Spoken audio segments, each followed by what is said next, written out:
let's get right into it with that ceremony over the weekend. Bryce Young was remarkable this year, just remarkable. Do you think the writers got it correct in the trophy award this week, Yeah, I Chris? mean, writers and others. I mean, I think that, look, he had something like 684 first-place votes, and Hutchinson, which, by the way, it's a tremendous job to finish second in the Heisman as a defensive player, had 78. So it was a landslide that I've never seen you go from, like, wide open to landslide. It reflects, like, 2021 kind of lightning bolt speed that things move at, right? And we went from, like, wide open race all of a sudden, and Bryce knows he was a long shot when they're losing to Auburn, right? And in their last regular season game, they're down to Auburn. They're going to be knocked out of the playoff. The offense has 3 points. He goes down there, accounts for all 97 yards on the game-tying drive, wins it in overtime, and then dominates Georgia. And all of a sudden, he goes from being in deep trouble to a landslide. That's how fast things happen this year.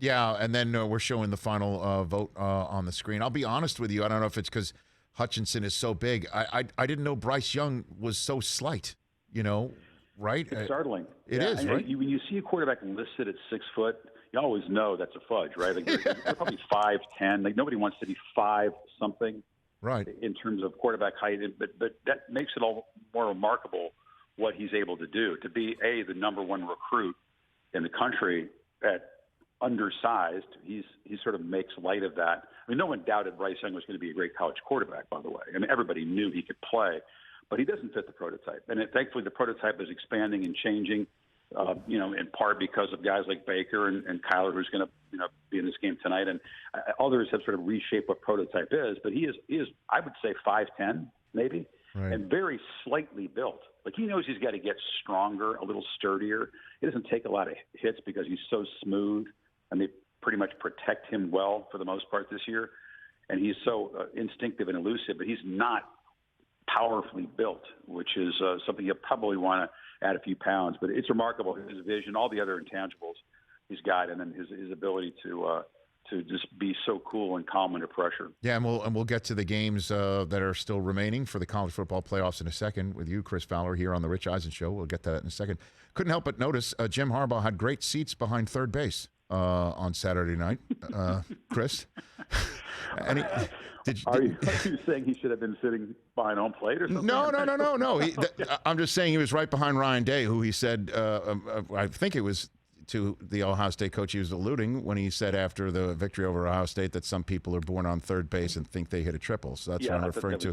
Now I get it. Yes. I don't think he gave a lot of thought to that. I tell you what, yes. It was sort of like a little celebratory for Michigan because they did get the W. Yes. And CJ was sacked and harassed by the guy that he stood next to on the stage, which was a little interesting. Yeah. And the guys on the show sort of made light of that, which I don't think everybody loved. But we did talk about Desmond's. Everybody, I mean, Ohio State. No, yes. I think that it was an interesting dynamic in that room, and they're not going to face each other in the playoff, but you obviously got Aiden and Bryce perhaps on a collision course, and CJ off to the Rose Bowl. So yeah, it gets a little. They got along well, but yeah, it was a night for Michigan folks to kind of puff their chest out, somewhat to the expense of Ohio State. But it's been a long time coming. Well, I mean, so what was it like in a commercial break? Did Jim and Ryan just shake hands, get chatty? What happened? It didn't even occur. You said Nick's over on one side and Audacy's over there. The coaches were sort of, but yes, they did place them next to each other. I didn't see them like chatting it up in the commercial breaks. No, I did not see that. Okay. Yeah, I'm just wondering if there was any interesting asides, because I'm sure it's so quiet in there that you could hear a pin drop, certainly, if Jim and Ryan are going to be talking during a commercial break. Yeah, I guess I don't think I go over and say hello to each coach. Yes.